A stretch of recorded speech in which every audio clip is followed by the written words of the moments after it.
$57 billion. 57 billions seems to be a huge number when you realize this is the amount of expatriates in the world. Now you know this data. Do you have any idea of the number of expatriates in the world? They are 2.5 billion. Also, did you know that Kuala Lumpur is the first favorite town of the expatriates of the world? And also 8% of French expatriates is based in Asia. Now Mathilde has gave us some data. Now I'm going to define what is a culture shock. So, in fact, expatriates are facing what is called culture shock when arriving in a new country. It is an experience a person may have when one's moved to a cultural environment which is different from one's own. It is also a personal disorientation a person may feel when experiencing an unfamiliar way of life due to migration or a visit to a new country, a move between social environments, or simply transition to another type of life. One of the most common causes of culture shock involves individuals in a foreign environment. Culture shock can be described as consisting at least one of four distinct phases. In fact, among these phases, we can identify honeymoon, negotiation, adjustment, and adaptation. Common problem includes information overload, language barrier, generation gap, technology gap, among others. Culture shock can be reflected in the workplace too, and that's why we are studying that. Therefore, we can wonder how managers can adapt their methods in a new environment to make all the employees from different nationalities work easily together and without much conflict. Maybe we are wondering why we choose French expatriates in Malaysia. In fact, France and Malaysia are really different in terms of culture, religion, because, for example, Malaysians are, for the most of them, Muslim, and society. In fact, there are gaps between the poorest and the richest, for example. Despite these differences, French are moving to Malaysia because of the standard of living they are getting there. There are low cost of life, high salaries thanks to expatriate compensation, because of the French company in Malaysia also, as Lafarge or Air Liquide, which are seeking for French managers. And therefore it is interesting to ask the following.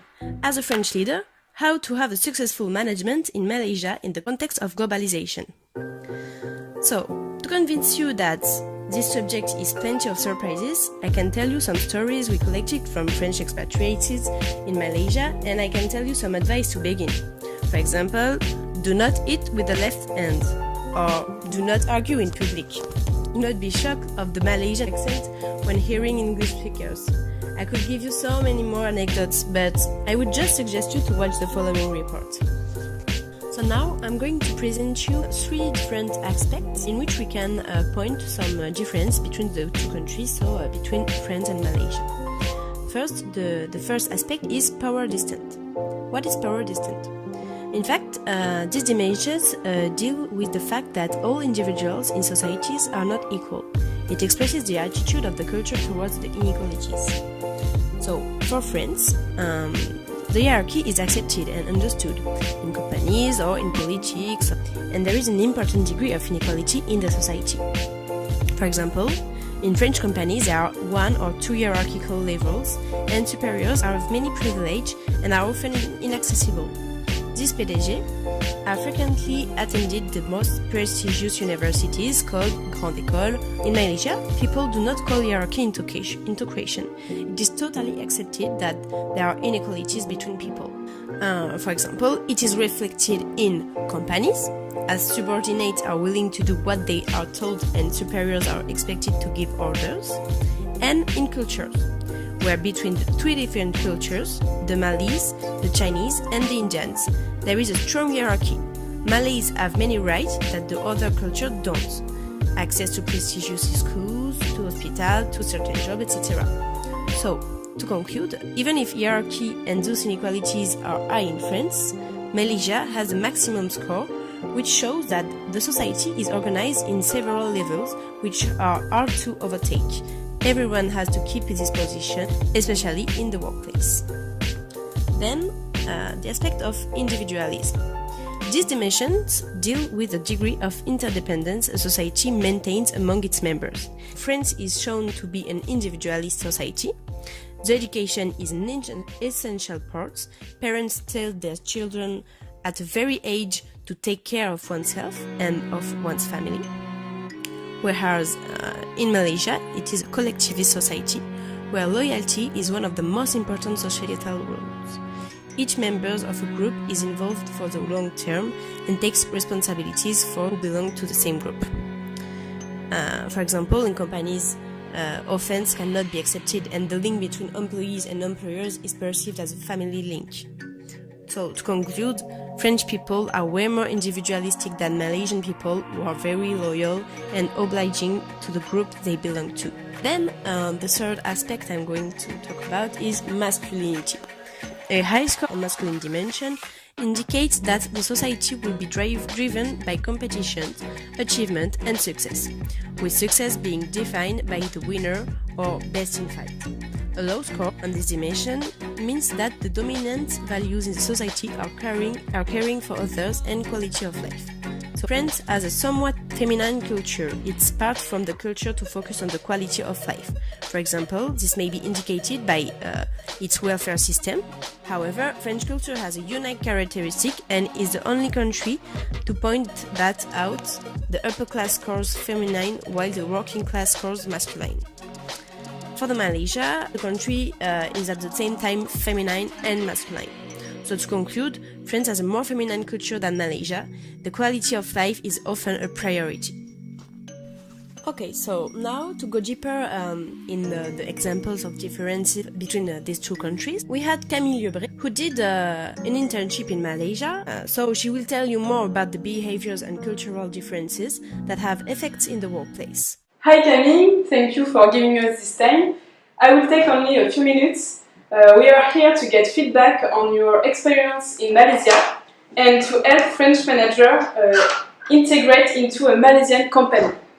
In which company and what position did you have? I was in a company which is called Asian Trails, so it's like a tourism agency, and I was in the inbound departments. Okay. And did you have difficulty integrating with your colleagues? At the beginning, I first met the French team, so with the French team it was very easy to integrate, of course. But when I started to work, I was working with some Malaysian people, and it was more difficult because at the beginning they were only speaking Malay, and I couldn't understand what they were telling, so it was quite weird. But after it was okay because they understood I was here to work during 4 months, so they started to speak English with me. Okay. And can you say me 3 things that shocked you during your experience in Malaysia?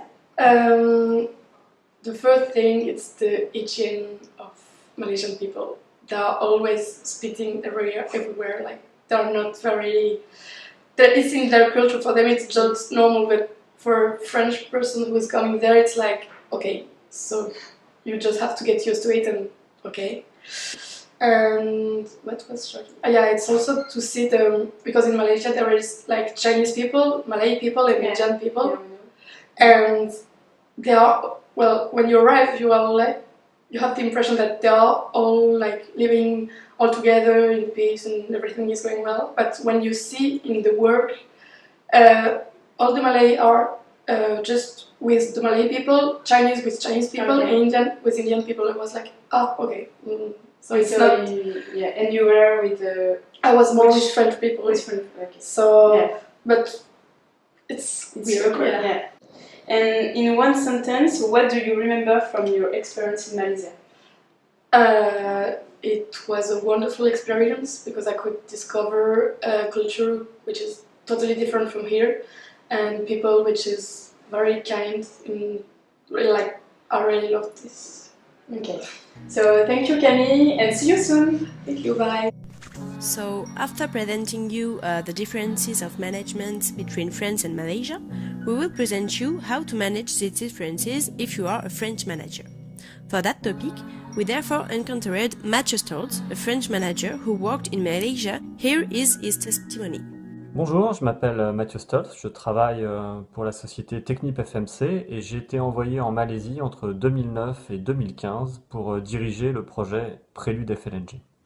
Dans le cadre de ce projet, j'ai dirigé une équipe d'environ 200 personnes avec différentes cultures, des Malaisiens de culture malaise, donc musulmane, chinoise et indienne, et également des expatriés anglais et français qui représentaient environ 5% de l'effectif total. En effet, j'ai rencontré plusieurs difficultés pendant l'exécution du projet. D'abord, la mixité homme-femme dans une culture musulmane, le mélange de la culture indienne, malaise et chinoise, et pour finir, les relations difficiles entre mon équipe locale à Kuala Lumpur et les leaders situés à Paris.